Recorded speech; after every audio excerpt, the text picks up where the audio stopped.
Bonsoir David Kadouch, soyez le bienvenu dans 64 minutes sur TV5 Monde. Commençons donc par ce morceau inspiré d'un drame, racontez-nous. Janáček a composé cette sonate en 1905. Il a été témoin d'un assassinat d'un ouvrier dans la rue et ce crime le bouleverse lors d'une manifestation.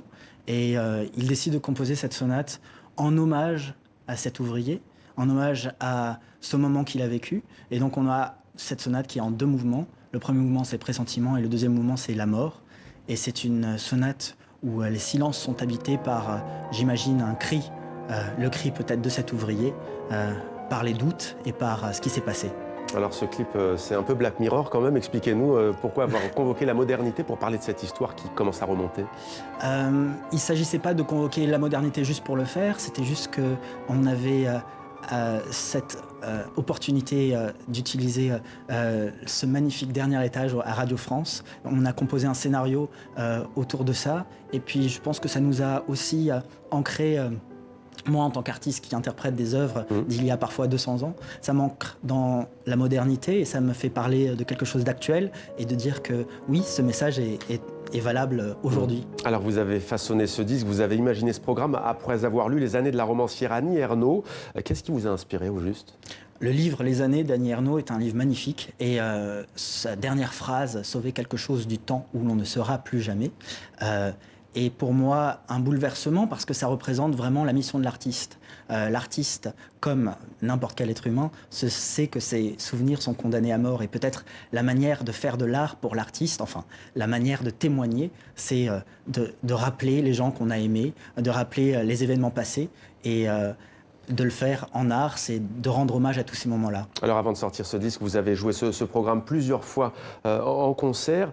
Beaucoup de souffrances, c'est un album toutefois assez sombre, même si on peut parler aussi de résilience. Vous parlez notamment des souffrances de Marie-Antoinette, c'est le premier titre. Oui, c'est une œuvre de Dussek, qui est un compositeur pas très connu, qui était un ami de la reine et qui compose cette œuvre qui sont des tableaux musicaux avec chaque fois des titres qui représentent les souffrances de la reine Marie-Antoinette à partir du moment où elle a été arrêtée jusqu'à ce que la guillotine tombe. Et donc, tous ces moments sont interprétés en musique et c'est très intéressant parce qu'effectivement, on entend non seulement la guillotine qui tombe, mais on entend aussi cette apothéose, la reine qui crie, la reine qui prie aussi.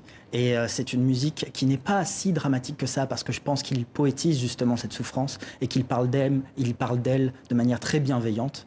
Et donc c'est une musique qui est comme un petit théâtre de marionnettes. Oui. Alors comment est-ce qu'on crée au milieu du chaos, de la souffrance? C'est la question qui parcourt au fond votre album avec en filigrane donc la révolution, le concept de la révolution. Est-ce que vous avez trouvé la réponse à cette question?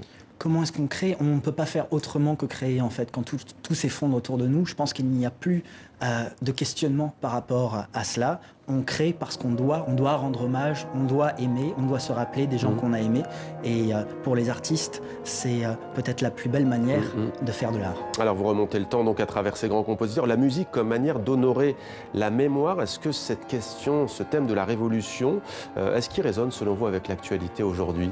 Absolument, à tous les niveaux. On est toujours face à des événements qui nous dépassent. Et comment faire face à tout cela, c'est peut-être parler de soi, parler de ce qu'on aime, parler toujours de ce qu'on aime, parler de l'amour dans nos vies et de le témoigner en musique. Oui. Vous serez en concert le 11 octobre à la Scala à Paris, dans un programme là aussi très original et contemporain autour de la danse. Dansez-moi aux armes contemporains, il y a le hashtag #1. Toujours un côté révolutionnaire chez vous en ce moment, et ça passe par la danse et la musique? Ça passe par la musique, par m'ancrer dans quelque chose qui est effectivement actuel et de me sentir non pas restaurateur je n'ai rien contre les restaurateurs de tableaux dans les musées, mais de me sentir artiste et d'avoir une voix originale dans mon temps. Et vous présenterez votre album Silencio, au Silencio, pardon, le 29 octobre. Merci beaucoup d'avoir été avec nous, David Kadouch, dans 64 minutes sur TV5 Monde. Merci. Merci.